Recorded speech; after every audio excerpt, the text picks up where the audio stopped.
This was the daddy skull. The smaller skull was the mommy skull.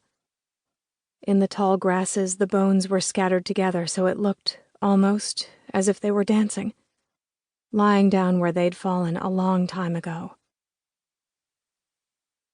Wedding morning. Did you think you could forget us? Did you think we would forget you? Early on the morning of her wedding day, before dawn, she is wakened from the dream with a jolt. The skeleton dream she had reason to believe she'd outgrown, vivid before her staring eyes. Bathed in sweat inside the white cotton nightgown. The last time she will be wearing this threadbare favorite nightgown with the lace trim, as it is the last time she will be sleeping alone. Yes, she is still a virgin. At least there is that. Exhausted and stunned, lying on her back in a place that feels churned, rutted like earth, but is her bed. Her skin is chafed as if sharp grass blades have whipped against it. In the dream she has been running, desperate and panting for breath, though the logic of the dream tells her that it is futile to run. Did you think you could escape us? Not knowing at first where she is or what time this is, for in the terrible dream she is very young and in a place not this place, in that long ago time. This self she has carefully constructed as an adult among the adults of the world. This being does not yet exist in the dream. In the dream there is only the child self, her truest self, unprotected, as a newborn deer is unprotected, lacking even a scent. Unprotected as a child whose mother has abandoned her.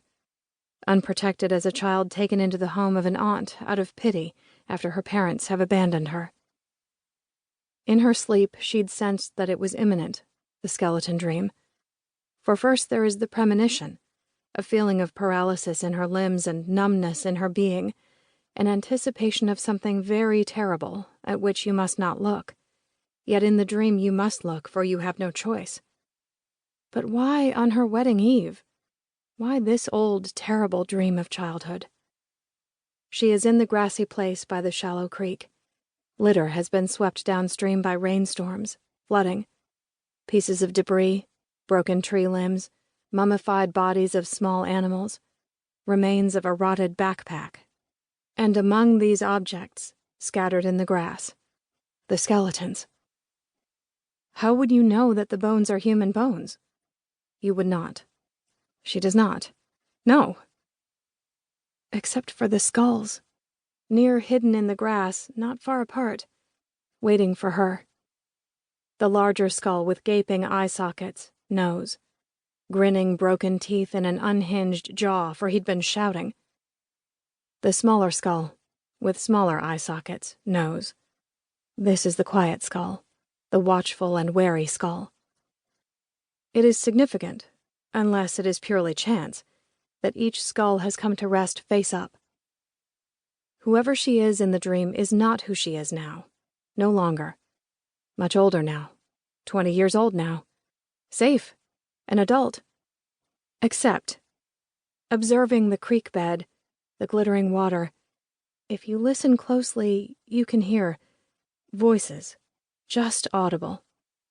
Mirror me. Mirror me. A scattering of large rocks, boulders.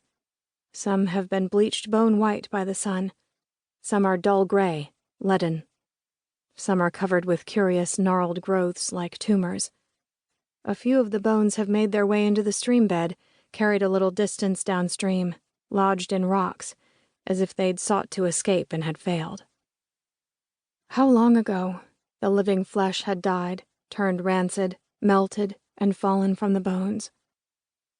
Clavicle, humerus, femur, tibia, carpals, ribs, sternum.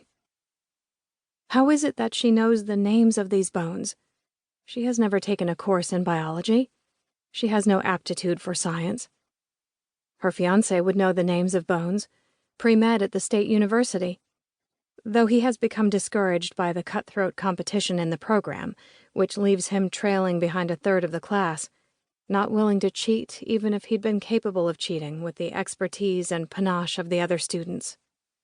Maybe I just don't want to be a doctor that badly.